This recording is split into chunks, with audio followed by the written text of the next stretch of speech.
Os.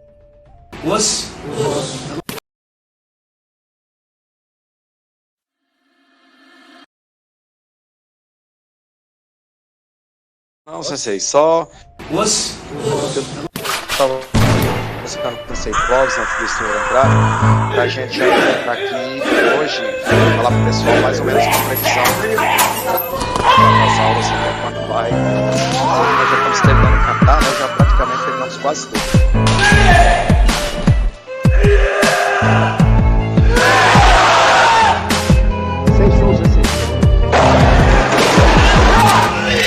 Ah, não estavam me ouvindo, né? Não, o seu Beto não está ouvindo. Não, eu estava com...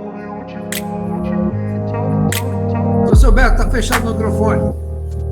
Mas vocês me ouviram? Ah, estou te ouvindo. Só o seu Beto está fechado.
Enfim, eu acho que hoje nem vai dar para chegar até o fim, né? Então, depois a gente vai passar essa previsão, depois temos que fazer uma revisão geral, depois ainda temos que falar sobre as particularidades desse campeonato, para não ficar, que todos conheçam todas as particularidades.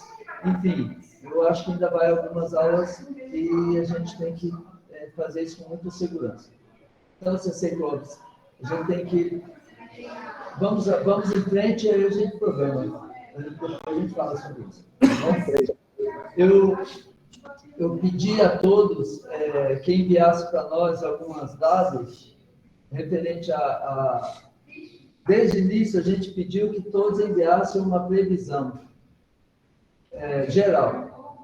E eu sei da dificuldade, até para a gente aqui, que estamos aqui, que não vamos viajar, a gente tem dificuldade de dar uma coisa definitiva ainda. Mas eu gostaria muito que vocês tentassem enviar, principalmente naquelas categorias Master, as categorias que vem, que é o festival, porque aquelas não dá para quantificar muito. Por exemplo, nós não temos aqui em Mato Grosso todas as pessoas que é daquelas subdivisões que a gente fez do Master. Então, a gente vai ter uma previsão para ver se a gente vai manter todas aquelas divisões ou não. Às vezes nem vai ter, em alguma outra. Então, é muito importante para o nosso planejamento fazer. Outra coisa é que esse ano a gente pretende mudar totalmente a programação. Então, nós pretendemos iniciarmos as competições com os adultos. diferentemente. Então, se alguém vai comprar passagem pensando que vai ser no fim, nós não mandamos as programações ainda. Então, cuidado, para que todos estejam aqui na abertura e que provavelmente no início da manhã do dia 15, as competições vão acontecer com os adultos, tá? Porque normalmente a gente deixa os adultos no final, todos habitaram o tempo todo, vocês já estão cansados, já estão, enfim, e acaba não contribuindo. Alguns vão embora, porque já terminou a deles e de algumas crianças, enfim, a gente vai, em princípio, a gente vai mudar, só se tiver algum contratempo. Mas, então, é importante que todos nos enviem o quanto antes, mesmo que seja de pouco em pouco, as previsões, etc., né? Para que a gente possa programar o melhor possível esse campeonato. Agradeço aí aos que já fizeram as inscrições, agradeço o Carlos, né, que confirmou a viagem, já mandou até a passagem para a gente, enfim, já uma confirmação materializada. Muito obrigado, Carlos. Enfim, vamos lá. Daqui para frente a gente vai estreitar mais ainda as perguntas, dúvidas referente a cada equipe, referente ao hotel. Eu aconselho que todos antecipem a questão do hotel, que vai ter vários eventos aqui e pode ter problemas de hospedagem, tá? Ok, então vamos dar início. No encontro passado, o Thaleson está aí?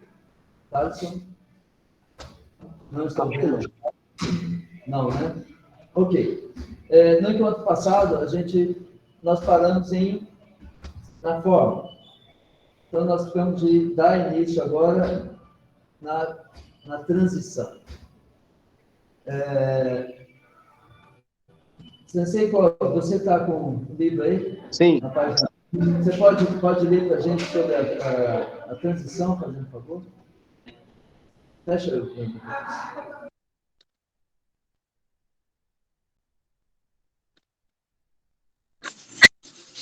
Boa noite, Sensei Newton. Boa noite, Sensei Newton. Boa noite. Vamos cumprimentar o Sensei Newton aí, por favor. Vamos lá, pronunciei, todos de pé. Aí, Sensei Newton. Bem-vindo, Sensei.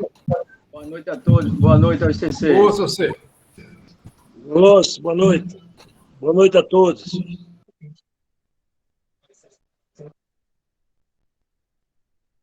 Vamos lá? Vamos lá. Transição. Qualidade dos detalhes da execução dos movimentos do corpo. Qualidade da continuidade técnica e tempo apropriado conforme o objetivo da técnica. Então, vocês devem observar que, praticamente, em todos esses pontos básicos, existe uma ligação entre eles. Um complementa o outro. Por que foi dividido? Para ficar mais fácil da gente conseguir enxergar. Mas, na realidade, é uma coisa só, né? Essa transição, uma das coisas mais importantes é essa, da ligação entre uma técnica e outra. Ou seja, quando a gente executa uma técnica, de acordo com o que está aí, é avaliada a qualidade da execução da técnica, o detalhe da execução da técnica, que é nesse primeiro item aí, do detalhe da execução. Vamos falar se fosse o que tem. Então, quando a gente fala que a mão sai daqui e tem que fazer esse movimento, nós estamos falando da qualidade da execução da técnica. Quando a gente faz o que tem, faz esse movimento aqui, ou seja, nós estamos falando da qualidade da execução da técnica. Mas nós temos que ver uma coisa importante, que é esse segundo item, que é a qualidade da continuidade de técnica a técnica. Ou seja, quando a gente falou da dinâmica corporal, nós falamos do movimento harmônico do corpo que iniciou no piso e terminou no alto. Mas aí nós falamos da força que é o momento do impacto, aplique massa à pressão do solo para gerar uma energia de reação que vai combinar com aquele movimento do corpo exatamente no momento do impacto. Ou seja, é uma força que é massa vezes aceleração combinada com uma energia. Bom, e nós falamos da intenção. Ou seja, quando você fala de intenção, obviamente, a conexão do teu diafragma apertando o solo, ou seja, e manter a intenção no objetivo da técnica, na linha de impulso da técnica, isso você tem que manter até que você inicie um outro movimento. Ou seja, só um instante. Tem esse som paralelo aí na academia? Ou é alguém que está com o microfone ligado? Não, infelizmente, eu não consegui. O meu computador de cima deu um problema. Ah, não, tranquilo. E aqui eu vou ter que conviver um pouquinho com isso aqui. Não tem problema. Mas já está terminando aqui. Tá? Não, tranquilo, porque se fosse alguém, eu ia pedir para desligar, mas se não é, não tem jeito. Vamos lá.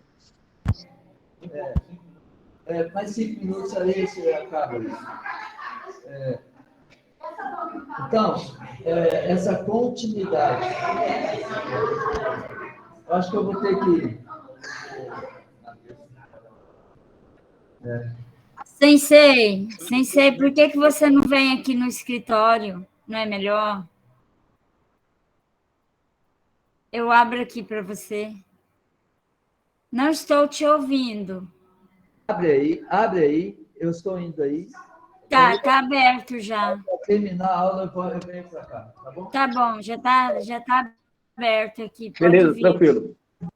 Senão atrapalha. Desculpa aí, pessoal, mas realmente tem algumas coisas que a gente tem que prestar atenção e quando tem essa interferência fica difícil, né? Mas agora vai resolver. Para cá? Não. Aqui, para ele poder mostrar o movimento aqui, ó. Tá. Nossa. Vem pra cá. Ela trabalhando, ela não ajuda. Abre aí. Pode abrir o som e a... Ok, cadê a... Eu ajuda ele. Você quer que eu levante? Não, Humberto, já tá aqui, ó. Não. Aqui. Abre o som. O som já tá aberto. Abre a imagem. Aqui. Ok, cadê? Onde que eu estou aí? Ok. Bom, Eu não sei se estão te estão me ouvindo? Sim. Ok. Sim. Então, levantar. voltando, tá bom aí. Voltando, então. Qualidade, quando a gente estava falando, nós falamos que na dinâmica corporal, precisa repetir aquela parte lá ou deu para ouvir, Sensei? Deu para entender? Deu para entender. Ok. Então, a continuidade, a ligação entre uma técnica e a outra, você parte de uma expansão, ou seja, você tem que estar a partir de uma expansão, por exemplo, aí você vai fazer um outro movimento.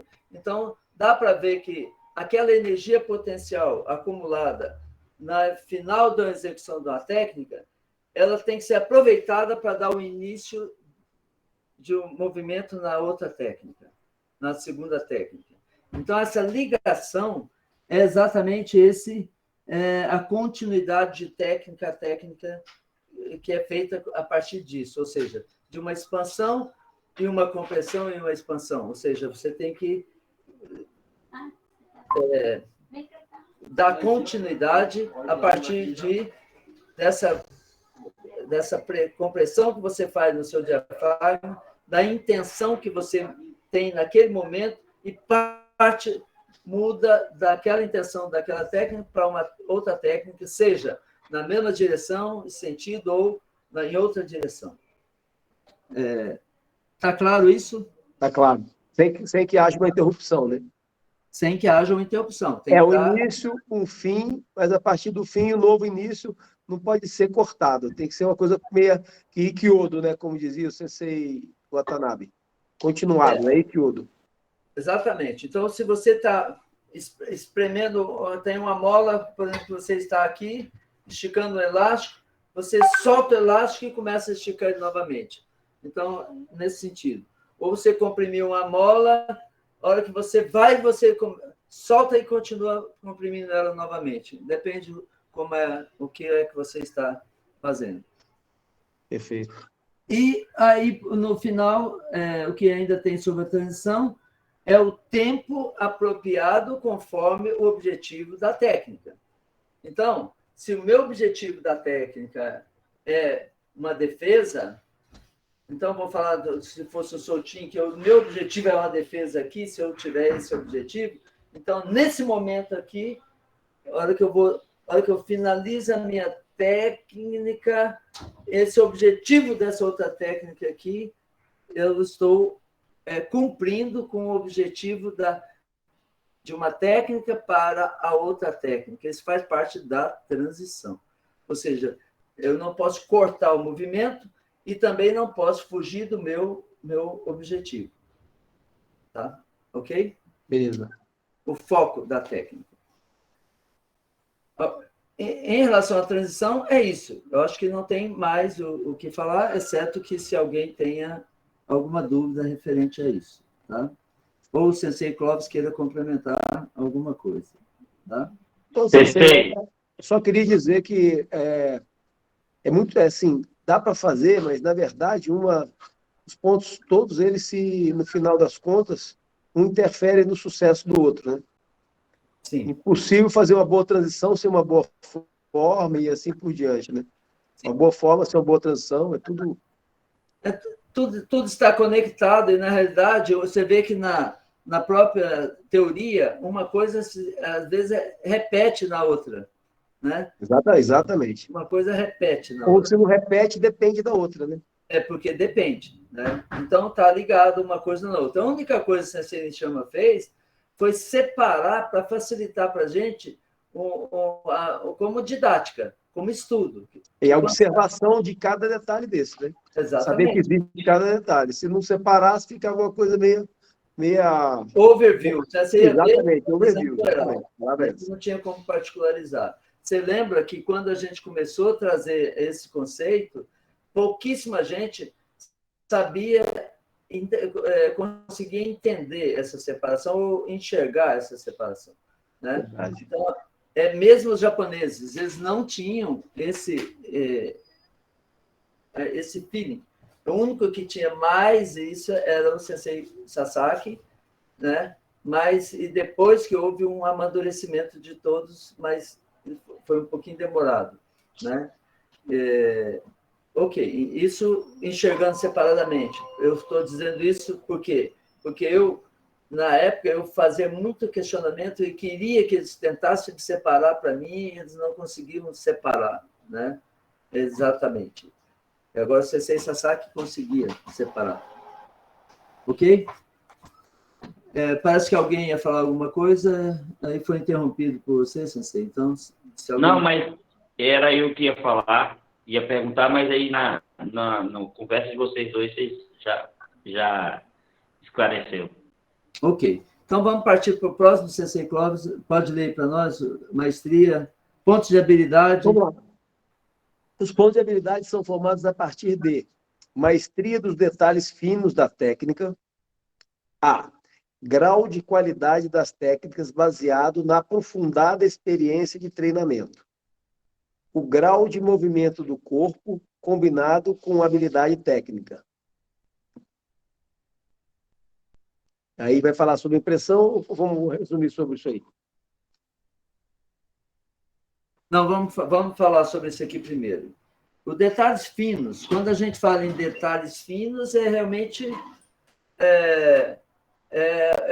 o mínimo detalhe, né? É aquele mínimo detalhe. Também você vê que uma coisa está ligada à outra. Na própria transição, fala do detalhe fino da técnica com outras palavras, né? Ali ele fala na qualidade do detalhe na execução. Qualidade no detalhe da execução, aí você pega os detalhes finos da técnica, não deixa de estar associado uma coisa com a outra, né? Então, esses detalhes finos da técnica é baseado na aplicação da técnica. Ou seja, voltando a falar ainda sobre o Kitei, por exemplo, quando você faz esse movimento buscando a pegada, você está mostrando que existe um amadurecimento do entendimento da técnica, que por isso você consegue demonstrar os detalhes finos dela. Ou seja, você tem que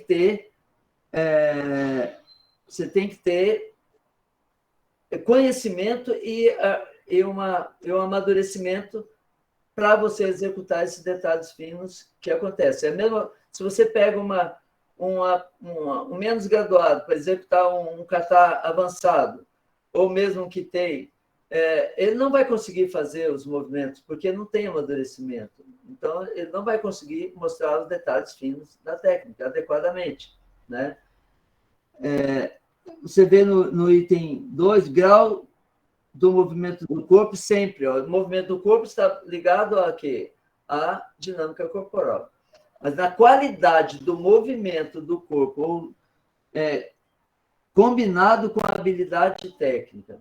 Então, tudo está ligado uma coisa com a outra. Então, vamos resumir: maestria é ter conhecimento da aplicação com detalhe. Um detalhe bem feito. É isso. Né? Sensei Thaleson chegou. Ok. Boa noite. Boa noite, Sensei, tudo bem? Tudo bom, Sensei, boa noite. Sensei Thaleson, se quiser assumir aí a leitura aí por mim, é um prazer. Adoro ouvir sua voz doce e pausada aqui. Fica mais fácil. Eu sou meio grosseiro para ler, assim, meio rouco, sei lá. Tá bom. Tá em que parte? Eu vi que você estava na maestria, né, Sensei? Sim, o Sensei Clóvis, tem alguma coisa a complementar na maestria? Não, Sensei, na questão da maestria, eu acho que está muito ligado ao grau e ao nível de experiência do atleta. Por exemplo, às vezes eu pego um faixa amarela, vermelha, que é aquele garoto que realmente quer e é dedicado, e ele quer fazer o Basaidai. Ele vai fazer, mas é diferente de um faixa marrom, de um faixa preta, que está lá com 3, 4 anos de treinamento e exatamente praticou 1000 vezes aquilo. Ele vai desenvolvendo exatamente essa habilidade, essa maestria, esse grau de desenvolvimento do corpo combinado com a habilidade da técnica. Só vai atingir quem treinou por muito tempo. Então, às vezes, um faixa vermelha faz um kata, por exemplo, Ren Shodan, que ele já repetiu várias vezes, com muito mais maestria do que um kata que ele fez lá 2, 3 vezes, 4 vezes. Então, é isso. Eu entendo que maestria você só vai alcançar depois de um longo tempo de treinamento. E é bem nítido a gente avaliar e ver a diferença disso, né? Exatamente. Exatamente. Aí vem o que nós temos que enxergar. Se falamos em detalhes finos, nós falamos uma aplicação adequada de acordo não só o detalhe da técnica, mas com a harmonia do movimento do corpo. Tá? Então, o movimento do corpo se vai participar, não é só o braço, por exemplo. Então, quando eu faço um movimento que eu vou mexer aqui, eu tenho que ver como que o meu corpo vai participar daquele movimento. Tá? Porque a ligação, ou seja, o movimento do corpo para execução do detalhe fino da técnica. Não, perfeito. Participação, e é muito difícil alcançar sem treinamento, né? Isso aí não acontece de um dia para o outro. Não acontece. É impossível. É dizer, um trabalho refinado, né? Já o acabamento. Exatamente. Tá? Um ponto interessante da maestria é como é que como é que a gente pode avaliar. Eu já tive situações em Kotô onde o atleta estava com a maestria, ou a nota básica bom, e o árbitro ele deu a maestria, a impressão foi ruim, se eu não me engano. Tem a relação, por exemplo, de um atleta, você Vanderlei tem um negócio teclando aí. A relação entre os pontos básicos e a maestria, e, por exemplo, se eu faço uma transição ou transição forma dinâmica corporal é bom, e se a minha maestria pode ser ruim, e qual é a relação entre isso? Bom, Sensei, eu acho que é meio complicado. Se você faz toda uma dinâmica boa, uma força, provavelmente você vai ter uma maestria razoável, né? Porém, pode acontecer, né? Eu faço tudo certinho aqui. Aí, por exemplo, no Kitei, aí eu faço assim. Exemplo. Então, eu faço só assim. Eu penso que é bem fácil de acontecer isso aí. Basta que a pessoa pode ter, por exemplo, vamos falar bem simples para entender. Ela faz o Ryan Shodan, que ela treinou 1000 vezes, sabe toda a maestria do Ryan Shodan, top. Aí ela vai fazer o Kankudai, treinou 2 vezes. Ela pode fazer a forma, mas ela não vai ter o menor entendimento do significado que ela está fazendo, não vai ter maestria sobre aquilo ali, não vai ter detalhes finos das técnicas nenhum, porque ela não sabe o significado, os objetivos da técnica de um kata, que ela nunca nem fez bunkai dele e tudo mais. Então, eu acho que é bem fácil de acontecer, porque maestria está ligado ao entendimento, do meu ponto de vista, ao entendimento, e claro, habilidade também, de fazer os pontos básicos, mas mais ligado a essa parte aí. A pessoa tem que estar entendendo e demonstrando o significado de cada movimento que está sendo executado. Isso aí não dá para fazer um faixa vermelha, fazer um kata superior, por mais que ele seja top, tem alunos faixa vermelha que fazem uma forma boa, uma transição boa, faz tudo legal, mas não tem esse entendimento. Eu penso que é mais ou menos por aí, né? Você tem razão. Você tem razão. Eu sempre me baseio pelo Kitei, porque é onde tem muitos detalhes, né? Você pega até graduados que não treinam muitas vezes o Kitei, ele faz até um sul muito bem, mas a hora que ele faz um Kitei que ele não treina, ele não vai fazer os detalhes finos, ele não vai fazer o detalhe da pegada corretamente, o exemplo. Então, você tem total razão nisso aí. Ele, em vez de passar por baixo, ele passa por cima, no movimento que seria por baixo. É mais ou menos isso. Exatamente. Tá? Eu acho que está... Sensei, Zé Humberto. Oi. Joel. Ô, Joel, tudo bem? Tudo bem, boa noite. Posso dar minha opinião? Lógico. Maestria, eu vejo como algo realmente difícil de você enxergar no atleta, e a gente, por vezes, liga muito com a habilidade, com a técnica, com o refinamento, mas tem 2 pontos que eu gostaria de destacar aqui. Um deles é o controle que o atleta, que o karateca demonstra sobre o próprio corpo. Então, você tem que conhecer seu corpo, controlá-lo de forma a demonstrar todas a força básica, todas as forças básicas e fazer tudo com harmonia e tudo mais. E, especialmente, conhecer o kata que está executando. Porque os katas, além de eles terem movimentos diferentes, eles têm um significado diferente. Só usando 2 exemplos, o Basai Dai. O significado do Basai Dai é romper a fortaleza, né? É um kata forte, um kata que tem que demonstrar isso aí. Tem que demonstrar que você está rompendo alguma coisa, está derrubando alguma fortaleza. Um outro kata que a gente faz muito, mas pouco sabe o significado, é o Hangetsu, que é meia-lua. A maioria dos movimentos do Hangetsu se baseiam em meia-lua, no formato de meia-lua. Então, o karateka tem que demonstrar essas diferenças de acordo com o significado do kata. Não só os movimentos são diferentes, mas o objetivo, a forma como foi pensado aquele kata é diferente também. Então, maestria tem que demonstrar esses 2 pontos, além de outros que todos já falaram, e a gente dificilmente enxerga isso, consegue ver isso nos atletas, que ficam mais preocupados com a sequência, com tanta coisa que tem que se preocupar, e acaba esquecendo da diferenciação de um kata para o outro.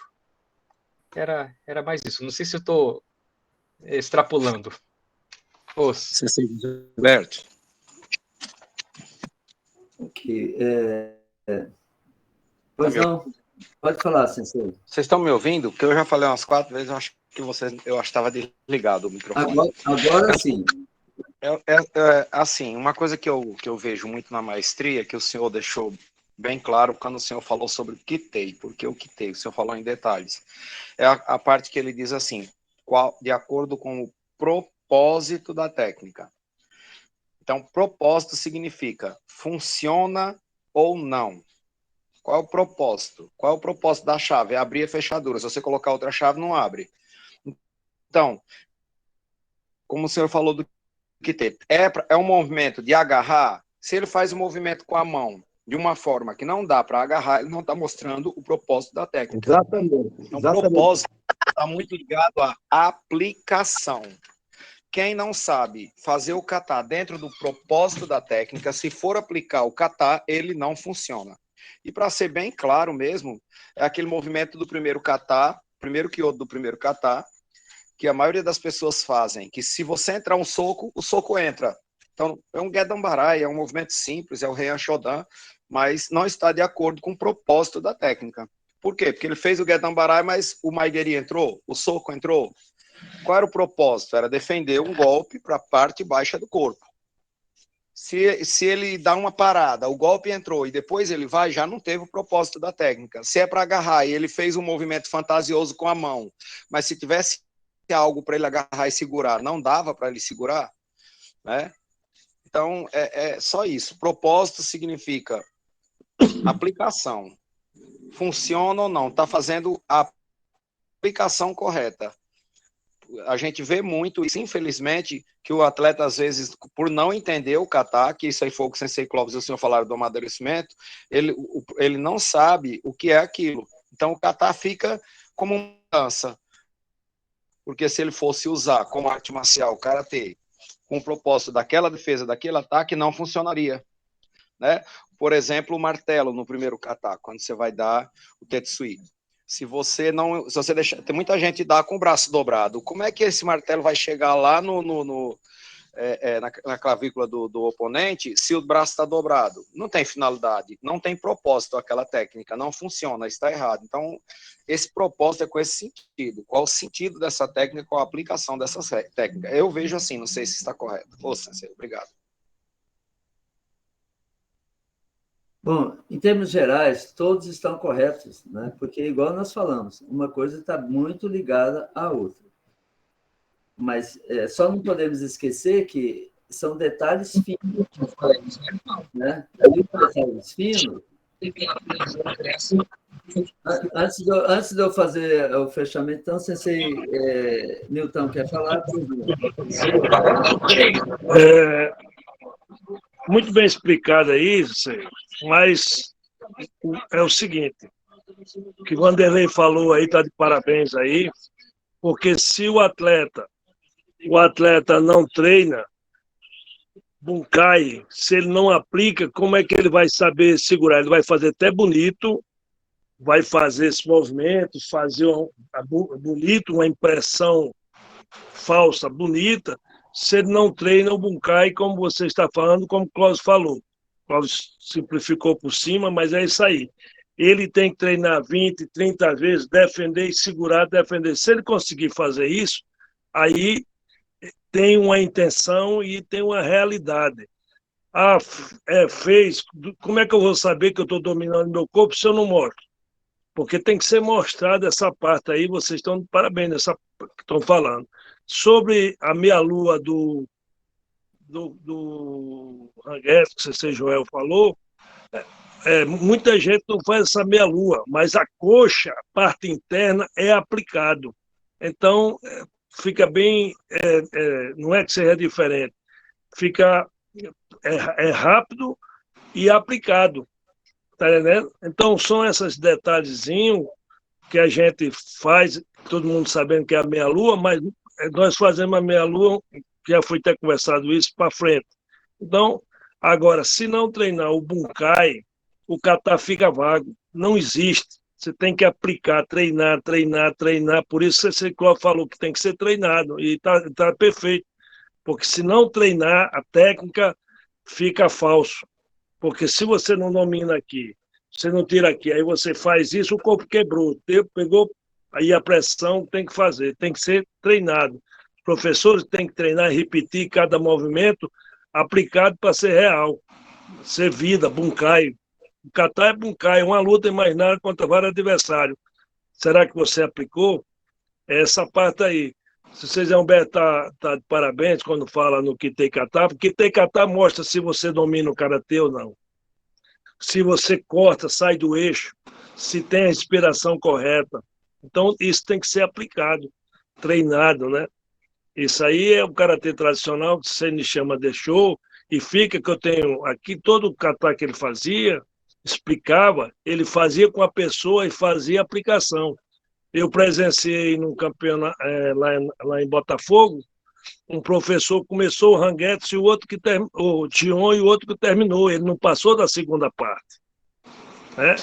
E 1991, né? E você vê, eu posso até colocar para vocês verem quanto ele cobrava que uma coisa fosse feita e aplicada, como está sendo cobrado aí.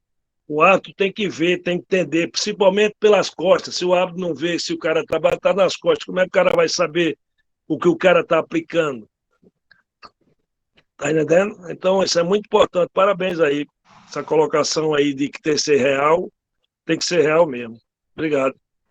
Ok. Parabéns a todos aí que contribuíram. Muito obrigado. Sensei, Tarso, vamos partir para a impressão? Sim. Enquanto o computador abre aqui, impressão. Refere-se ao nível de impressão que o demonstrador transmite ao observador, como resultado do entendimento da aplicação e do alto nível de habilidade técnica com graça e espírito forte. Eu acho que está muito claro essa teoria. Observa que é a impressão que ele causa, ou seja, se aquele técnica realmente está demonstrando uma técnica real de acordo com o propósito dela. Então, se eu aplico um Zuki e ele não está com intenção de continuidade, aquela técnica simplesmente é um movimento. Agora, se ela tem aquela expansão e está transferindo energia, ou seja, aí você realmente consegue fazer. Espírito forte tem que demonstrar, porque se você aplica uma técnica sempre apático, sem nenhuma expressão, não é expressão de fantasiosa, e sim uma expressão de luta. Então, aquele que mostra essa expressão de luta, a impressão que ele vai causar é mais real. Então, é importante que você sinta se o atleta está tentando aplicar aquilo ali. Para isso, ele tem que ter o entendimento da técnica, o entendimento da aplicação, para que ele consiga fazer realmente uma aplicação correta de acordo com essa impressão que ele vai causar ao observador. Acho que está claro. Se Cláudio, se quiser complementar. Não, tranquilo, está bem definido. A impressão é exatamente isso aí. Ok. Vocês, Humberto, bem rapidinho, prometo. O Thaleson fez uma pergunta para o senhor e eu vou fazer uma pergunta parecida, mas ao contrário. Eu estou falando isso porque eu presenciei isso em campeonato nacional e vi atleta ter nota muito alta, isso na final de maestria e impressão, sendo que os princípios estavam bem abaixo. Não tinha pressão, não tinha conexão, transição inadequada, mas era uma boniteza, uma coisa com um teatro tão lindo que o árbitro ficava como se tivesse impressionado, então, só que não é essa a impressão. E a nota ia lá para cima. Então, a pergunta que o Thaleson fez foi, como é que um atleta, digamos, está acima da média em transição, em força, né, em tudo, e a maestria dele está muito abaixo da média. Pode até estar abaixo do que ele realizou os parâmetros básicos, né, os fundamentos, mas não vai estar tão baixo assim. Agora, ao contrário, como é que pode causar impressão e maestria se não está dentro dos princípios? Faz aquele kata bonito, dá aquele e de repente a nota lá em cima, mas se você for analisar todos os princípios, está tudo abaixo da média. Então, como é que é possível, só pela beleza do kata, muitos árbitros às vezes dão a nota lá em cima, sendo que o kata só tem beleza, não tem nenhum dos princípios. É a pergunta para o senhor, sensei. Deixa eu responder fazer uma pergunta em cima dessa. Eu queria entender como é que uma pessoa com os pontos todos exigidos para um julgamento é muito baixo e chega no final. Porque exatamente, sensei. Está junto à minha pergunta. Chegou ao final porque tinha esse teatro todo. Acontece muito. Tem aquele teatro e vai passando. Ainda quando estávamos na outra federação, por exemplo, uma menina foi campeã de kata, fazendo o Jodan por cima da cabeça, que aquilo ali não defendia nada, completamente sem conexão, sem nada. Mas era... Quer dizer, muitas vezes faz aquele teatro e muito árbitro cai e vai passando e dando aí já é uma deficiência da arbitragem, porque a gente só vai passar a avaliar maestria e impressão como uma nota conjugada ou somada à nota normal no final, semifinal, final. Então, é complicado. Se chegou numa situação dessa, um atleta que não tem qualidade técnica, aí tem que trocar os árbitros, né? Porque não tem como. Eu acho que não dá para entender. Então não tem como, essa é a resposta. O cara chegar numa final, porque passou com tudo, mas chega na final e escolhe um kata, que ele não tem experiência nele, aí pode acontecer. Aí ele vai fazer um kata com os princípios, porém... Era aí que eu queria chegar. O contrário, sim, mas esse contrário, não. Né? Mas nós sabemos que acontece. Então, por isso que esse curso é tão importante, que vocês deram tanto detalhes nos princípios básicos, porque você só pode dar uma nota boa de maestria de impressão se tiver os princípios. Se não tiver, na minha opinião, nem tem maestria nem impressão, porque não tem o resto. Exatamente.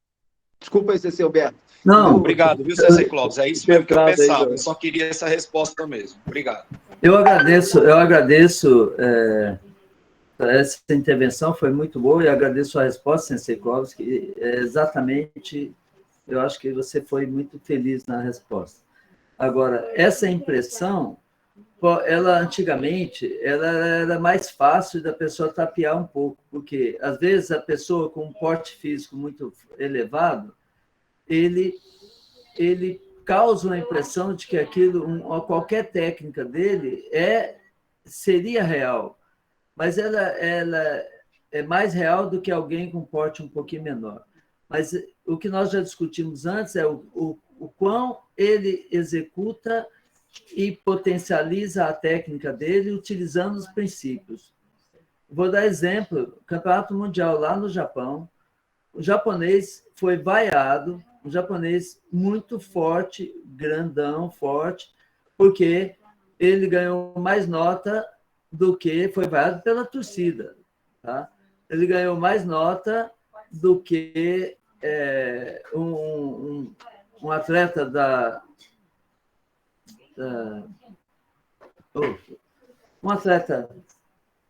meu Deus, da África do Sul, que fez muito bem feito, só que o porte dele era um pouquinho menor. Então, a impressão que ele causou, em termos de luta, era menor do que o outro, porque pelo peso, pela estatura dele. E porque também, o outro ganhou também, porque aí vem o lado dos árbitros, né? Os árbitros, a maioria, eram puxa-saco ou japonês ou puxa-saco dos japoneses. Então, a própria torcida japonesa vaiou. Então, mas a resposta do Sensei Clóvis foi perfeita, eu agradeço, foi muito, muito boa.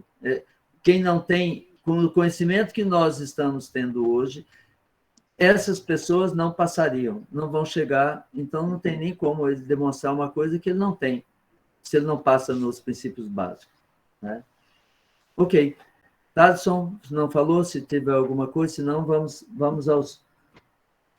dar continuidade.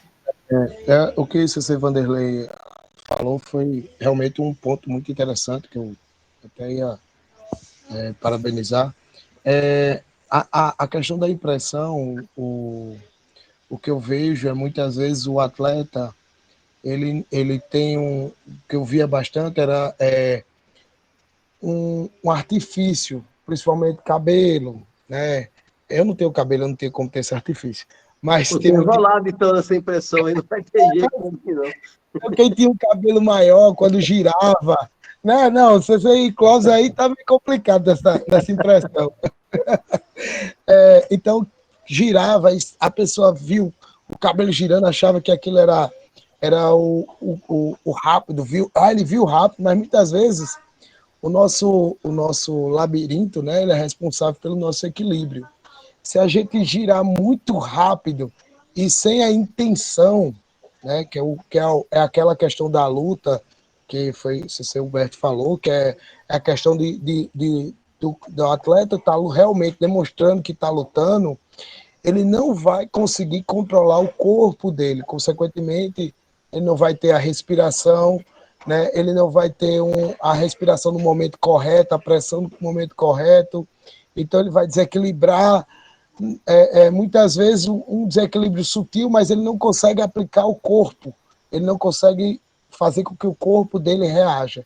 Então a impressão, ela tem que estar de acordo com o princípio, a maestria, né, e os princípios básicos, mas principalmente a gente tem que olhar o que o corpo dele está reagindo, né? Então era esse meu ponto que eu queria. Ok. Então vamos dar continuidade a isso, Cê, por favor. Vai entrar na questão da regras do Bunkai, Cê, aplicação. É que aí, daqui para frente, está meio misturado. Tem a parte do Kata Equipe, continua as penalidades. Vamos dar continuidade no livro, que aí uma coisa está ligada à outra, então a gente vai acompanhando a sequência do livro mesmo, tá bom? É bom que não fica nada para trás. Eu vou dar uma olhada, vou pegar meu livro aqui, só um minuto, isso que eu deixei. Só um minuto.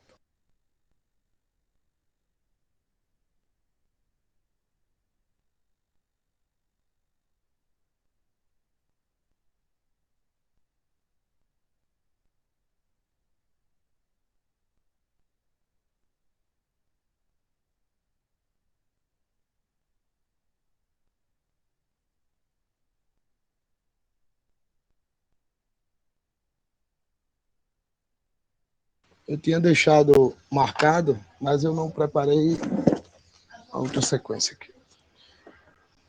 Nível do kata, né, que é esse aqui.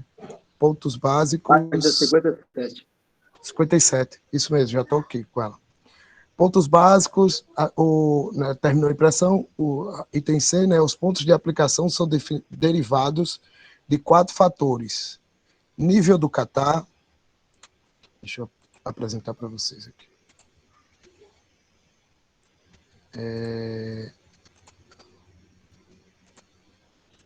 Nível do kata, aplicação das técnicas, time, né, e maai e coreografia. Ok.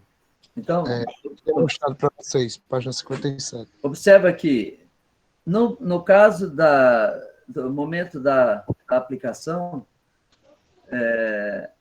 aí você já tem que considerar o kata que está sendo executado pelo demonstrador, os pontos básicos mais pontos de habilidade.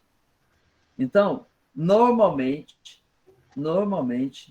né, aquela nota que eles conseguiram, que a equipe conseguiu, dificilmente a nota vai ser menor. Normalmente vai ser sempre igual ou maior, porque já demonstraram a habilidade, o ponto de habilidade já foi considerado ali, né? Aí vem, acho que ele não vai entrar muito em detalhe agora, porque depois tem explicações lá na frente sobre a aplicação das técnicas, o tempo e distância adequada, coreografia. Acho que podemos dar continuidade, tá? O critério de pontuação deve ser o seguinte: nível do kata, a pontuação usa o mesmo critério das finais do kata individual, aplicação de técnicas, grau de aplicações apropriadas e qualidade da técnica, time e maai, grau de tempo correto e distância apropriada durante a aplicação das técnicas, coreografia, grau de realismo e aplicações artísticas. Ok. Também eu acho que nós temos um detalhamento lá na frente, né, que tem as exigências, o que é possível, o que é permitido. Então, eu acho que a gente pode tratar disso lá na frente. O importante é conhecer isso aí. Pode continuar. Só tem no ponto de penalidades agora, tem o item 3 aí, que eu acho que não está sendo mais considerado, que é o desvio de posição, tá? Mas vamos lá. Pode... Tá bom. Os pontos de penalidade devem ser deduzidos nos seguintes casos: hesitação, perda de equilíbrio, aí no caso é o item 3, que você falou agora, desvio da posição original e ângulo, se a posição for menor que 5 centímetros ou menor que 5 graus da posição original. Então, não há penalidade. Etiqueta, perda de sincronização, o kata sincronizado, erro na aplicação e técnica irreal. Ok. Bom, aí depois a gente vai trabalhar sobre essas tabelas, né? E também pontos de penalidades aqui, eu acho que é importante, mas eu acho que a hora que a gente finalizar o kata, Sensei Cláudio, a hora que a gente finalizar, a gente trabalha essas tabelas um pouquinho melhor, né? Ok? A gente pode pular toda ela. A gente vai fazer referência a ela lá na frente, fala sobre identificando item 5B, por exemplo, não sei o quê, mas a gente volta se necessário. Certinho. Tá? Pode ir direto eu acho que a gente pode pular isso aqui tudo. Isso aqui, se você dá a questão do Hansoku, que o senhor fala. Do Hansoku, esse eu acho que é importante, Hansoku. Tá? Hansoku, está aí na tela para vocês. O Hansoku deve ser declarado contra um competidor nos casos adiante elencados.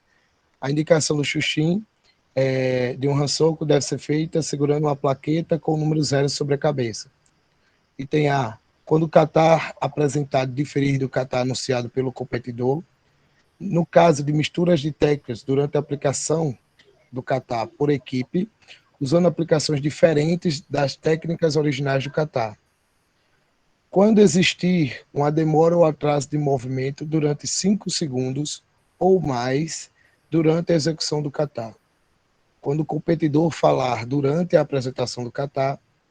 Quando o competidor receber orientações ou conselhos de alguém na área de competição durante a apresentação do kata. Quando, durante a apresentação do kata por equipe, os competidores cantarem ou usarem sons para manter a cadência, exceto os anúncios de começar e finalizar e kiai. Deixa eu passar aqui para vocês acompanharem. Quando, durante a apresentação do kata, a roupa do competidor estiver removida ou desarrumada de tal maneira que dificulte a liberdade de movimento ou distraia a atenção. Quando o competidor... Só uma observação sobre isso aqui. Nós temos que ter um cuidado que, às vezes, acontece só porque o kimono desarrumou, alguém quer já desclassificar aquele atleta. Observando que ela desarrumada, se não dificultar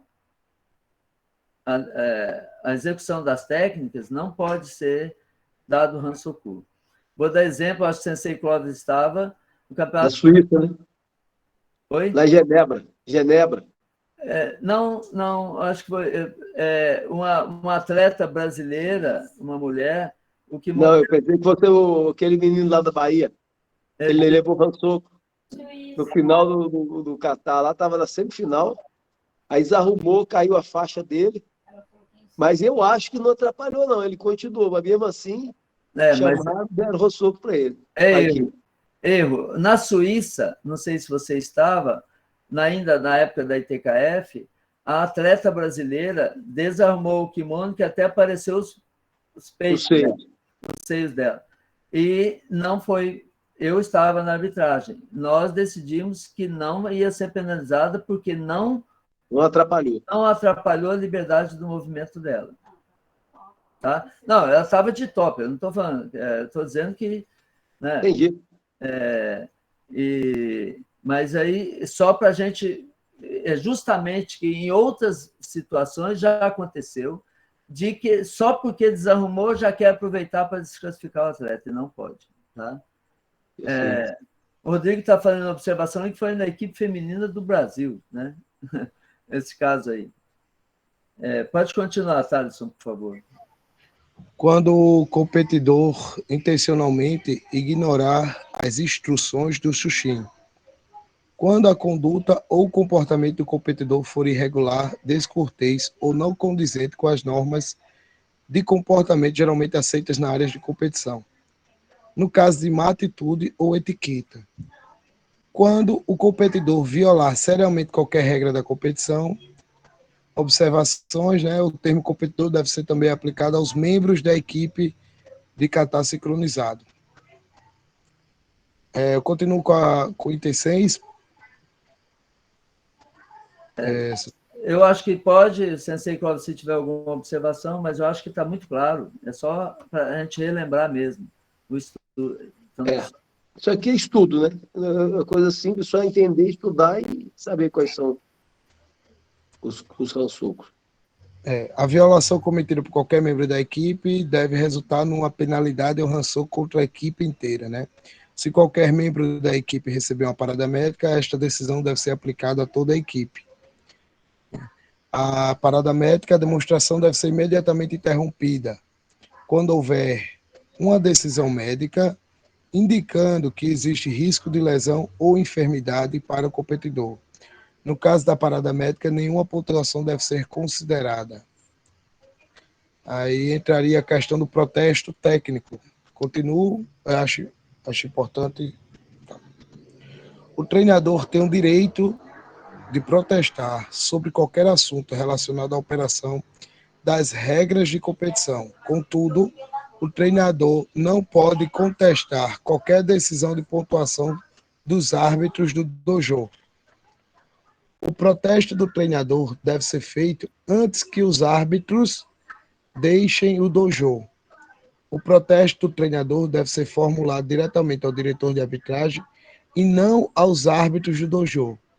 Quando o diretor de arbitragem receber um protesto do treinador e depois de confirmar que o protesto se refere a uma violação das regras de competição, o diretor de arbitragem deverá ordenar ao Xuxim que convoque uma reunião dos árbitros do dojo. Se os árbitros do dojo definirem que houve uma violação, então os resultados devem ser anulados. Aí, no caso aqui, seria feito novamente o catástrofe? Sim. Se for o caso, se for anulado o que já aconteceu, vai se refazer, sim. Isso já aconteceu em Campeonato Brasileiro. Tá? Foi detectada uma falha e, então, teve que fazer novamente. Ok? Sensei Humberto. Pode falar. É muito importante essa colocação aí, que deve ser feita ao diretor de arbitragem, e não lá no COTO, né? Quer dizer, pelo que ele falou aí, nem para o CANS, é diretamente para o diretor de arbitragem. Se houve alguma regulação, algum fugir da regra, é diretamente ao diretor de arbitragem. Ele não pode ficar lá no COTO querendo discutir dentro do COTO, nem com o CANS, nem com o Xuxim, nem com ninguém. Ele tem que ir direto para o diretor. É muito importante isso. Agora, eu acho que a gente, para facilitar, porque o diretor muitas vezes já está envolvido em um COTO em outro, é muito importante que aqueles assistentes que ele nomeia ali também possam receber essa, né, para não ficar exclusivo uma pessoa que muitas vezes ele já está com um assunto na mão e tem ali o auxiliar dele que pode também receber e, dependendo do caso, levar para ele. Perfeito, é isso mesmo. Quando a gente fala diretor de arbitragem, pode ser o assistente do diretor de arbitragem. Onde tem essa definição, ela já está clara isso. Ou seja, O diretor pode ter os seus assistentes e eles atendem quando o diretor não pode, ou, às vezes, quando é um júri, inclusive, pode participar o diretor e o assistente do diretor de arbitragem, né? Muito bem lembrado, e normalmente todo mundo acostuma sempre ir direto ao Cansa, tal, né? No caso de Catar, Embo, só pode ir ao diretor de arbitragem. Mas no caso do comitê, vai ao Cansa, né? Comitê alcança, tá? Só Catar que é. Ok. Ok? Pode continuar, Sensei. Sensei, um ponto interessante que é um pouco diferente do comitê, é que esse protesto ele tem que ser feito, ele não necessariamente se o atleta sair, ele como comitê, se os atletas saírem, ele não pode mais fazer o protesto, né? No caso, o protesto naquela hora. E no Catar, não. Se os atletas saírem, não pode a questão dos árbitros saírem da área de competição. É uma diferençazinha aí que é interessante. No caso, a gente vai para a parte CCI. Continua nessa parte do sistema de... Na parte do protesto técnico, aí vem eliminatórias, colocação, mesário, vestimenta de competidores. Não. Aqui, os competidores, no caso, armas ou equipamento, no item B, questão armas ou equipamentos relacionados, exceto o aprovado, armas ou equipamentos relacionados. Né? Os competidores são proibidos de vestir ou usar o seguinte: sapatos, meia, objetos similares, armas ou equipamentos, né, relacionados, exceto o aprovado pelo comitê técnico no momento da aplicação do kata por equipe, decorações ou ornamento, ataduras que excedam os requerimentos mínimos. Essa questão do armamento, o pessoal faz a aplicação. No caso, quem faz essa vistoria técnica, Cicei, é um comitê de arbitragem? Exatamente. É o comitê. Na realidade, a parte técnica e arbitragem que decide isso, que normalmente seria o comitê técnico, não seria nem a arbitragem. Porém, na prática, quem acaba resolvendo é o diretor de arbitragem, para não ter a burocracia. Mas por quê? Porque ele está, vamos falar assim, com conhecimento e o atendimento imediato ali, que você vê que não consta em lugar nenhum ter um comitê técnico ali disponível, né, durante um evento. Então, o comitê de arbitragem, né, o diretor e o assistente, enfim, eles podem resolver, tá bom?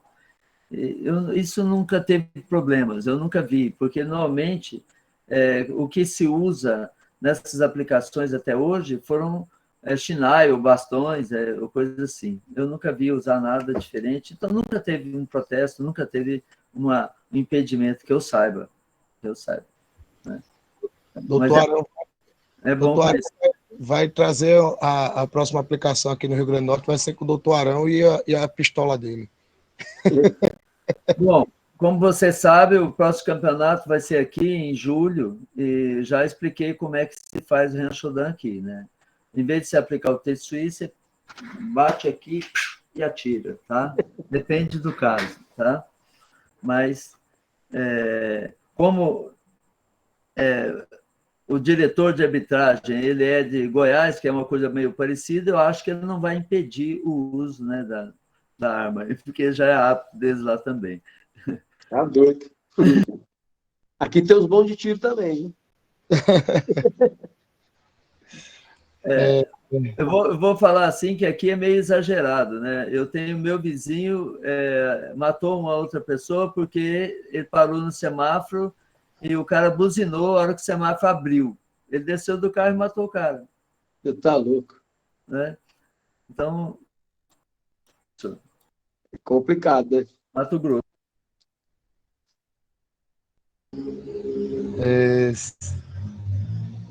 Eu passo a seleção e registro do Catar, disputa, eliminatórias e finais, posição da demonstração, kata individual, na página 65, kata equipe sincronizado. Obrigado. Posição da demonstração, mudanças na composição da equipe.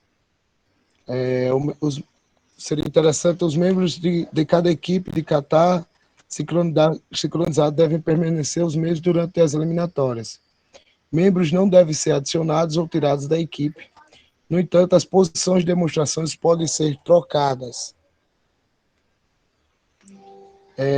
Operação de competição. Sim, competição, né? Os competidores em posição cumprimentam o xuxim, anuncia o nome do kata a ser demonstrado. O anunciador de área anuncia o nome para o registro. Se houver uma diferença entre o kata anunciado pelo anunciador de área e o kata anunciado pelo competidor, então o xuxim deve confirmar. No caso kata sincronizado, a equipe deve tomar uma posição em qualquer parte da área de competição. A equipe deve cumprimentar o xuxim e cada competidor deve colocar a fita aproximadamente de 20 centímetros a 5 centímetros por 5 centímetros no piso para as respectivas posições, que não existe mais, né? No caso esse. No caso, as disputas de finais de kata sincronizado, a equipe deve demonstrar a aplicação do kata recém-apresentado, isso é, após o comando pelo xuxim, chamando bunkai, começar a aplicação. A aplicação envolve os 3 demonstradores, sendo que um executa as técnicas do kata, apresentando, e os outros tomam a posição de ataque. Composição, no caso coreografia, deve ser planejada pelos membros da equipe, da respectiva equipe, de acordo com as seguintes orientações. Ofensivo, executa 4 ataques contra o demonstrador do kata, sendo 3 individuais e 1 duplo. O ataque duplo deve ser simultâneo ou seguido, 1, 2. O ataque pela segunda pessoa deve iniciar antes que o ataque da primeira pessoa tenha sido completado. O demonstrador do kata deve confrontar cada atacante somente 2 vezes. Exemplo. Só um pouquinho, desculpa. É importante isso, ou seja, quando o ataque é simultâneo, você consegue, por exemplo, defender 2 ataques, não importa a direção, se é aqui ou aqui, é simultâneo. Para ele ser seguido, ele tem que ser... como é que se caracteriza seguido? É quando, antes que o primeiro termine, tem que ter a aplicação do segundo. Tá? Então, é só para relembrar essa questão do seguido. Né? Dá ênfase isso. Está bem claro, mas é bom dar ênfase. Pode continuar, Sensei. O demonstrador do kata pode confrontar cada atacante somente 2 vezes. Exemplo, em um ataque simultâneo, o demonstrador do kata se utiliza de uma técnica exata do kata para bloquear ambos os atacantes na ação inicial. Isto conta como um confronto com cada atacante. No movimento seguinte, o demonstrador do kata confronta cada um dos oponentes, que deve ser finalizado. No ataque individual, o demonstrador do kata só pode confrontar o atacante 2 vezes. O confronto deve ser contínuo, demonstrando apropriadamente o zanshin. O lado ofensivo pode usar bo, a vara de 140 centímetros ou mais curto, com diâmetro de 3 centímetros. O lado ofensivo não pode usar qualquer técnica que seja de outra arte marcial. Demonstrador do kata. O demonstrador deve usar a mesma técnica do kata contra um atacante, sem que se permita qualquer alteração do original. Por exemplo, após a primeira técnica, se uma defesa é usada, então o demonstrador pode usar qualquer técnica adicional no contra-ataque. Se a técnica no kata é em câmera lenta, ela deve ser acelerada na demonstração.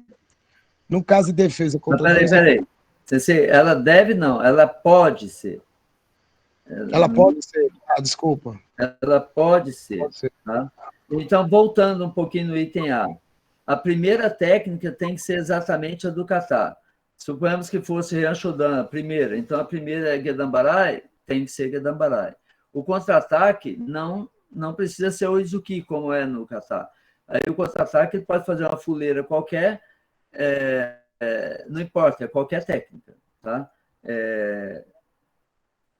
Uma técnica adicional ele pode ter, ou seja, depois que ele defendeu com a técnica do kata. Ok? Pode continuar, por favor. No caso de defesa contra 2 atacantes, o primeiro movimento de defesa deve ser uma técnica do kata, mas o segundo atacante pode ser bloqueado com qualquer outra técnica de contra-ataque. Quando o demonstrador finaliza uma aplicação contra um atacante, então a aproximação deve ser executada conforme o kata. O demonstrador deve retornar à sua posição original. A sequência de aplicação é a seguinte: o demonstrador cumprimenta-se, os demonstradores tomam suas posições iniciais, apenas o lado ofensivo pode ficar em qualquer lugar no dojo, e também levantar, ajoelhar ou seizar, posição formal de sentar-se. O demonstrador começa o kata. O ofensor, de acordo com a coreografia pré-estabelecida, faz os ataques, ou o ataque. Se há intervalo de tempo antes do próximo ataque, o lado ofensivo é requerido a ficar de pé ou a voltar à posição de seizar até a hora do próximo ataque. Quando a demonstração do kata é finalizada, os membros da equipe se cumprimentam. Olha o cumprimento. Tá saindo o jogo aí. Jenson. O microfone, Jenson.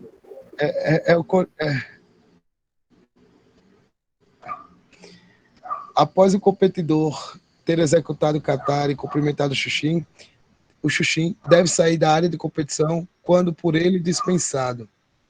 No caso do kata sincronizado, cada membro da equipe deve remover a fita antes de sair da área de competição. Se o Xuxim constatar uma penalidade ou 2 ou mais Fukushin indicarem penalidade após a demonstração de um kata, então o Xuxim deve chamar os árbitros para uma reunião. Então, só um segundinho. Se o Xuxim constatar qualquer penalidade, ele sozinho pode chamar os árbitros para uma reunião. Mas se for Fukushin, tem que ser no mínimo 2. Então, se só um levantar e o Xuxim não achar que não tem penalidade, ele não deve chamar, senão é perda de tempo. Tá? Então, só quando o Xuxim considera, ele sozinho pode chamar, ou quando 2 Fukushins, ou um Xuxim mais um Fukushin, por exemplo. Aí já resolve, né? Ok? Mas... Sensei Humberto. No caso de dois levantarem a mesma bandeira que o Xuxim, ele também pode anular as outras duas, porque em número 3 contra 2 e em pontos também dá maior quantidade. Então, se 3 ou não, ou tem que chamar. Pensei, aí é indiferente. Quando uma pessoa, um Fukushin, vamos supor que nenhum levantou. Todo mundo... No caso de 2. Né? Dois levantam a bandeira branca junto com o Xuxim e 2 levantam a vermelha. Aí o Xuxim pega e balança a branca, que foi branca, porque não houve maioria de branca. Não, nesse caso não, Sensei, porque se 2 levantaram, seja para branco ou seja para vermelho, eles levantaram uma possibilidade de penalidade. Então, ele tem que chamar. Tá? Só não chama se for um só que levantar, independente se é vermelho ou branca. Porque é exatamente isso que eu tenho visto. Quando 2 levantam, chama. Ok, só quando 2 levantam ou quando ele, até sozinho, tem a opinião de que tem uma penalidade. Aí depende, porque às vezes só um levantou. Aí você fala, pô, só um levantou e o Xuxim chamou. É porque ele também tinha opinião que tinha penalidade. Tá? Então, pode ser que alguém questione isso, ou seja, só um levantou e o Xuxim chamou. É porque ele também teria dúvida referente àquela penalidade. Né? Quando ele não tem dúvida, não chama. Agora, quando ele sozinho tem certeza, ele pode chamar. Ok? Chama só um ou os 4? Só um levantou? Não, nunca chama só um, sempre os 4. Nunca pode vir só um, tá? Sempre todos têm que participar do que está sendo discutido.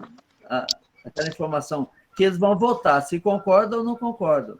Porque não adiantou chamar, aí vem a pergunta, Sensei Vanderlei, pode ter fundamento.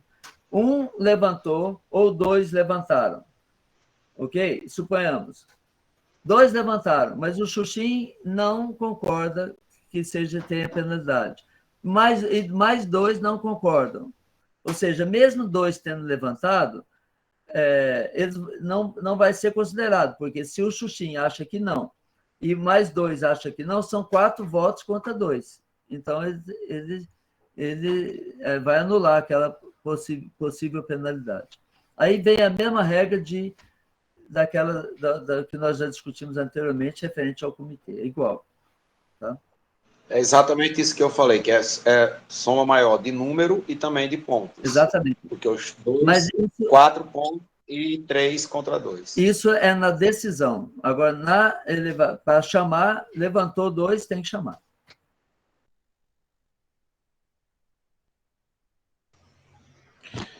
Se o Xuxim não encontrar qualquer penalidade, ou se 2 ou mais árbitros não indicarem penalidade, o Xuxim deve sinalizar nenhuma penalidade.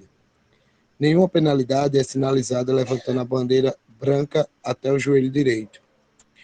Após a decisão dos pontos de penalidades, os árbitros preencherão seus formulários de pontuação.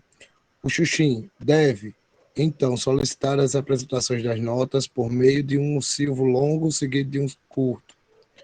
Os Fukushins, árbitro lateral, deve apresentar suas notas, segurando o placar de pontuações sobre a cabeça. O anotador deve coletar os formulários com cada árbitro. No caso, os finais de catar sincronizado, o anotador não coleta os formulários de pontuação. O anunciador deve ler cada nota em voz alta, começando pelo Xuxim e seguido no sentido horário. Se o ponto é esquecido ou se a leitura é feita errada, o Xuxim deve pedir ao anunciador que o corrija, para ordenar aos árbitros para abaixarem seus quadros de pontos após terem sido lidos corretamente pelo anunciador. O Xuxim deve apitar com um silvio curto. No caso das finais do kata sincronizado, o Xuxim pede aos Fukushim que indiquem primeiro as notas do kata através do quadro de pontuação. Então, após o anunciador ler as pontuações, o Xuxim pede aos Fukushim para mostrar os pontos da aplicação. Após as leituras dos pontos de aplicação, o anotador coleta os formulários de pontuação. No caso de QT100, após os árbitros completarem o formulário de pontuação, deve começar a próxima apresentação sem mostrar o placar de pontuação. Quando todos os QT100 são finalizados, então o Xuxim chama os árbitros do dojo para determinarem a ordem de classificação, primeiro, segundo, terceiro. Cerimônia de encerramento.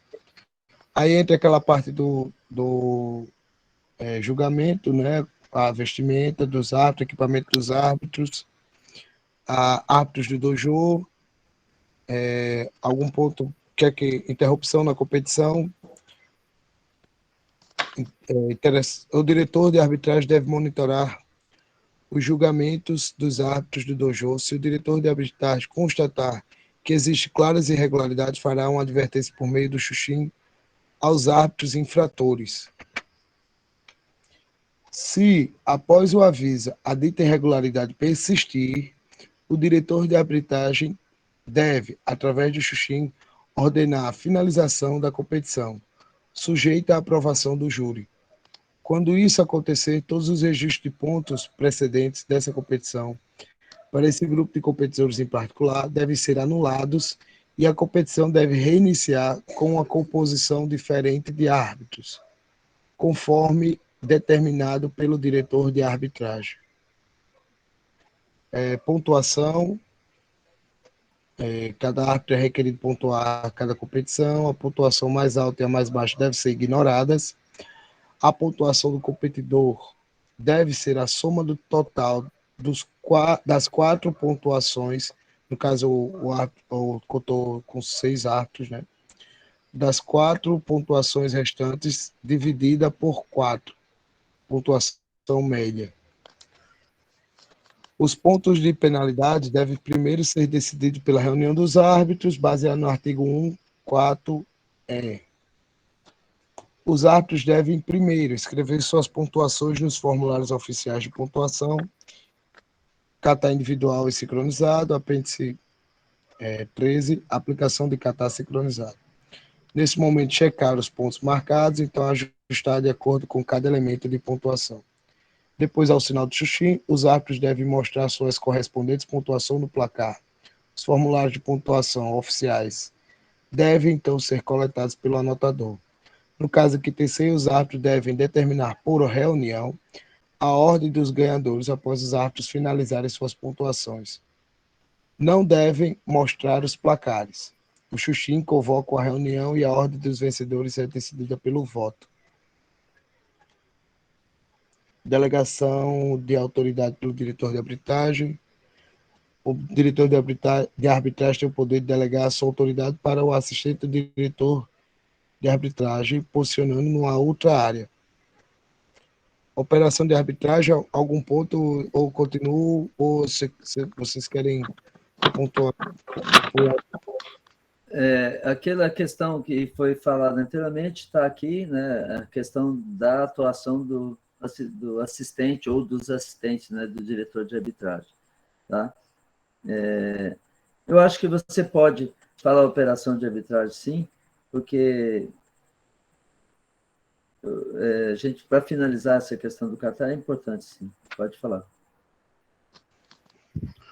Direitos e responsabilidade do xuxim, árbitro central. O xuxim deve controlar a operação da competição de acordo com as regras da competição. O xuxim é o responsável por assegurar que a área de competição, a competição e os jurados estejam sob as melhores condições. Se necessário, a esse propósito, o xuxim pode dar ordens aos mesários, competidores e árbitros, para a obtenção das melhores condições. Mas ainda, o xuxim deve monitorar atenta e cuidadosamente o anúncio das pontuações dos quadros de pontuações feitas pelo anunciador e apresentadas pelo árbitro do dojo. Se um erro é cometido, o xuxim deve ordenar a correção e um novo anúncio da pontuação correta. A constatação de um erro no anúncio pelo xuxim deve ser sinalizada por vários apitos rápidos e, em seguida, apontar com a bandeira vermelha o quadro que foi anunciado errado. Reunião dos árbitros do dojo. Quando o xuxim convocar uma reunião, os árbitros devem agrupar-se de frente ao seu assento. Na reunião dos árbitros, cada um, incluído o xuxim, tem igual direito a um voto. No caso de empate de votos, o xuxim deve tomar a decisão final. Decisão de pontos de penalidades. Na reunião dos árbitros, os fukushins relatam os pontos de penalidade para o xuxim, que então determina qual a penalidade deve ser aplicada. O ponto de penalidade não deve ser abaixo ou acima do relatado pelos fukushins. Decisão por ransoku. Se o xuxim constatar uma violação séria, ou se um ou mais fukushins realizaram a violação, o xuxim deve parar a apresentação e imediatamente convocar uma reunião dos árbitros.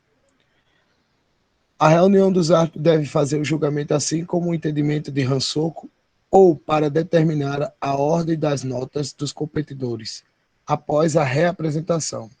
Se a decisão dos árbitros for que ransoku foi cometido, então o xuxim deve sinalizar apitando vários silvos curtos e rápidos, enquanto segura a bandeira vermelha acima da cabeça que indica nenhum ponto. O xuxim deve, então, ordenar que o competidor ou equipe saia do dojo. Lesões ou enfermidades. No caso de lesão ou enfermidade durante a competição, o xuxim deve fazer o seguinte: Diante a notícia de parada médica pelo árbitro médico, o Xuxim deve imediatamente parar a competição e solicitar tratamento médico. Quando o Xuxim descobrir sintomas da lesão ou de lesões ou enfermidade, deve imediatamente sinalizar para o médico e o árbitro médico, cruzando as bandeiras sobre a cabeça, sobre as duas bandeiras sobre a cabeça. O Xuxim não deve nem usar o apito, nem parar a competição. Se o árbitro médico indicar parada médica, então o Xuxim deve imediatamente parar a competição e solicitar tratamento médico. No caso de um ou mais Fukushim descobrir sintomas de enfermidade ou doença, os Fukushim devem sinalizar para o Xuxim, movimentando a bandeira vermelha em cima da cabeça de um lado para o outro. Se o árbitro médico determinar parada médica, então o Xuxim deve imediatamente parar a competição e solicitar tratamento médico. Se a decisão do árbitro médico não é parada médica, então o demonstrador deve reiniciar sua performance. Regras adicionais, recolhimento dos formulários da competição, seguindo cada competição, o anotador deve coletar os formulários de pontuação, o anotador deve segurar os formulários de pontuação em ordem para verificar se eles estão de acordo com as notas dos placares. Se alguma discrepância for detectada entre os formulários e os placares, o anotador deve anular a nota do placar e ajustar a nota baseada no formulário de pontuação. O anunciador deve, então, notificar o diretor de arbitragem.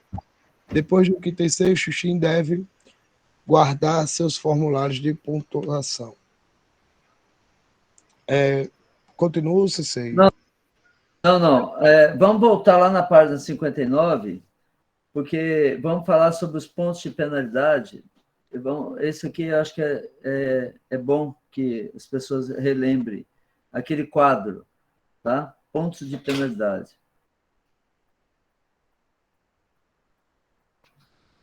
Página 59 do livro físico, né?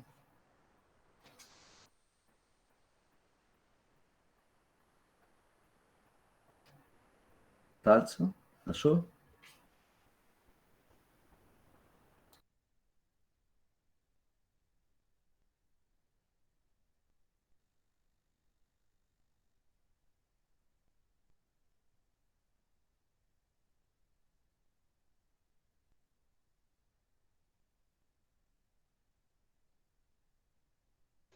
Eu estava lendo o microfone desligado. Hesitação, desconcerto e confusão, 0,1 por ocorrência.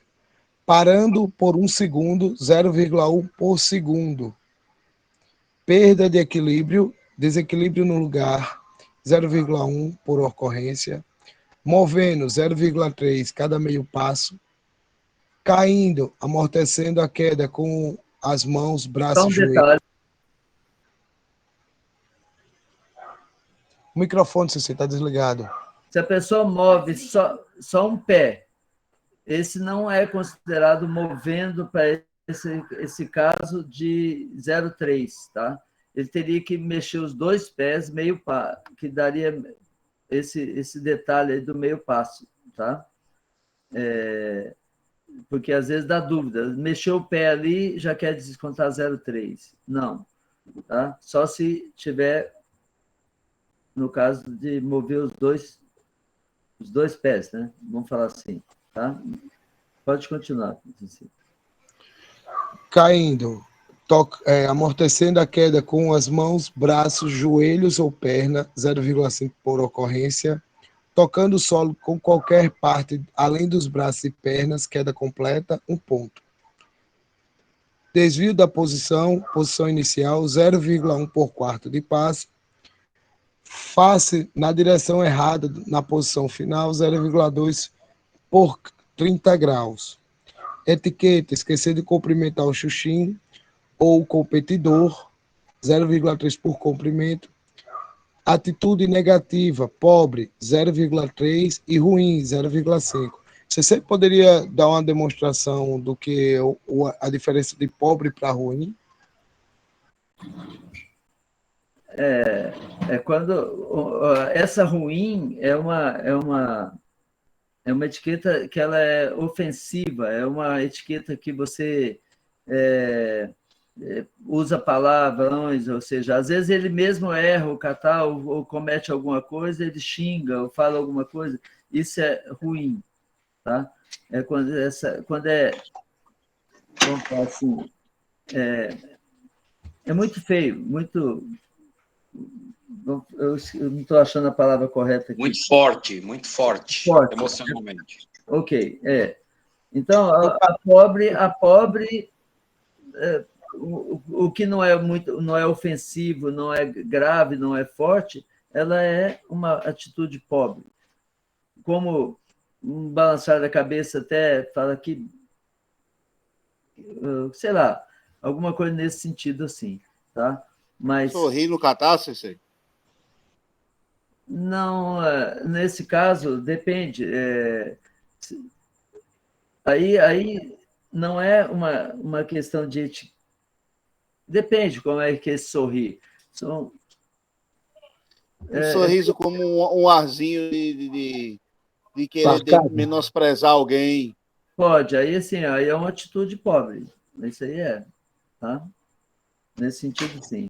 Mas no caso, se ele falar qualquer coisa, ele não é rançoco, não, sei. Não, se ele falar durante a competição, sim. Durante a execução, sim. Mas ele pode sorrir sem falar, tá?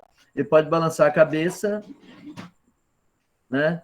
Ele pode ter uma atitude igual já aconteceu, de o cara tirar a faixa, né? Ficar tão bravo que ele tira a faixa. Então, a atitude, alguma coisa.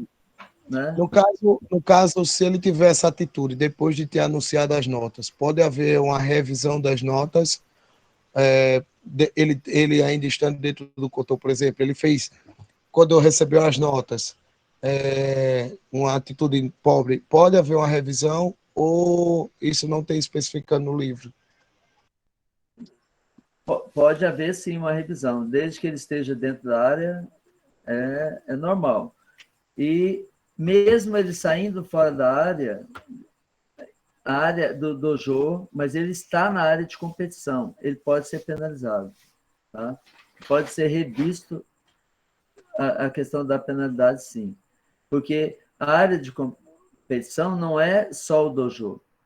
A área de competição, quando você... Imagine você terminou a competição, você não ficou satisfeito com o resultado, você jogou a faixa no chão, você xingou o árbitro, fez qualquer coisa. Só porque está fora não pode ser penalizado? Pode receber o Hansoku até Chicago. Tá? Aí ele não pode perder todos os registros dele aí. Tá? Sensei, duas colocações. Uma é contra isso que o senhor falou, aconteceu. Inclusive, era uma atleta aqui do Rio Grande do Norte, que ela perdeu e ela pegou, tirou a luva, jogou a luva com toda a força e ainda xingou. Ela já estava fora do cotô, mas ela estava na área de competição. Eu estava como Fukushima, eu apitei, fiquei gesticulando com a bandeira, e foi feito o Shinchugou, né? A reunião dos árbitros, e ela recebeu o Chicago, né? Porque ela simplesmente ficou revoltada com o resultado, tirou as luvas, arremessou as luvas e xingou e ficou fazendo gestos, né, gritando. Então, embora ela já não estivesse mais no cotô, mas estava na área de competição. Daí eu concordo plenamente com o senhor. E o outro que eu queria falar é sobre, na época que o livro foi traduzido, a gente usava essa expressão, pobre, mas com a evolução que a gente teve nos tratamentos e na psicologia, eu acho que está na hora da gente substituir para não cair na discriminação, que atitude pobre. Então, está na hora da gente corrigir essa, se não na tradução que já está feita do livro, pelo menos na fala, porque é uma discriminação. Hoje, na época que foi traduzido, não, mas hoje já se trata de uma discriminação passível, inclusive até de criminalidade, né? De dizer que é uma atitude pobre, como a gente não fala mais denegrir, né? Já é um verbo que não é bom se usar. qual que seria a sua colocação, substituição de pobre, o que você colocaria? A gente tem que bolar uma palavra que não fale contra uma classe social. Encontrar uma palavra, conversar e encontrar uma palavra para substituir esse brando, uma atitude negativa branda e uma atitude negativa ruim. Ótimo. Ok, vamos pensar sobre isso, tá bem? Vamos dar continuidade, que o tempo está quase acabando. Perda de sincronismo, pouco fora de sincronismo, menos que meia ação, 1 a 4 ocorrências, 0,1 por ocorrência, mais de, acho que no caso é aquele ponto que estava para corrigir, eu não anotei aqui, mais de 3 ocorrências, 0,5, aí no caso aqui, entre 1 e 4 ocorrências, 1 e 3 ocorrências, e ou mais do que 3 ocorrências, ou é mais que 4 ocorrências? Eu estou em dúvida, eu vou conferir e depois a gente corrige isso, tá bom? Nossa, sim. Fora do sincronismo, mais de meia ação, mas menos que uma ação total. 1 a 2 ocorrências, 0,3 por ocorrência, mais de 3 ocorrências, 0,7. Totalmente fora do sincronismo, 1 ponto. Erro de aplicação, lado ofensivo, menos ou mais ataques usados do que permitidos, 0,3 por erro. Sem ataque simultâneo ou seguido, 0,5. Uso de qualquer técnica de outra arte marcial para atacar, 0,3 por ocorrência. Lado defensivo, primeira técnica diferente da técnica original, 0,3 por erro. Algumas partes da demonstração do kata são diferentes do kata original, 0,3 por erro. Técnica irreal. Competidor empreendeu uma técnica irreal, 0,2 por ocorrência. Pronto, a tabelinha já foi lida, essa aí. Eu acho que é bom que cada um dê uma amadurecida em relação a isso, porque na hora não dá para você pesquisar, não dá para você consultar, tem que estar na cabeça isso aqui, né? Ok, pessoal, vamos encerrar, coincidiu com o horário certinho, que dentro do planejado aqui, e quero agradecer a todos, e na semana que vem a gente vai ter mais um encontro, e aí nesse encontro a gente vai fazer, vocês podem nos enviar qualquer dúvida que tenham para que a gente possa tirar, vamos fazer uma revisão geral e trabalhar um pouquinho com essas planilhas. O Sensei Thaleson a gente vai trabalhar com ele para ele fazer uma apresentação legal das planilhas de todos, do kata, de Embo, do Fukugō principalmente, tá bom? Kogō. Obrigado por enquanto, então, a todos. Vamos cumprimentar o Sensei Newton e o Sensei Clóvis para a gente finalizar. Tá? Aí, Toskei. Aí, Sensei Ni. Vem! Obrigado, muito obrigado. Tá? Parabéns, Sensei. Fica com Deus. Fica com Deus. Boa noite, obrigado. Uma boa semana para todos. Vocês também. Boa noite aí a todos. Boa noite, pessoal. Obrigado pela presença aí, galera. Valeu. Eu tive do CC Ernesto, eu vi aquele na câmera aqui. Rapaz, ele só não tá debaixo do edredom, porque acho que porque ainda não deu tempo, mas ele tava todo empacotado. CC Ernesto, aqui, ó, de 15, sensação térmica é um pouquinho menos, mas de 15 graus, olha aqui, ó. Olha a tranquilidade aqui, ó. Agora, por outro lado, você vê aqui uma outra pessoa, uma pessoazinha aqui, ó, empacotada também, entendeu? Então... Está muito frio. Mas, para mim, 15 graus está fresquinho, está ótimo, né? Nossa, 40 graus de Jaboatão aqui, Pernambuco. Meu Deus do céu,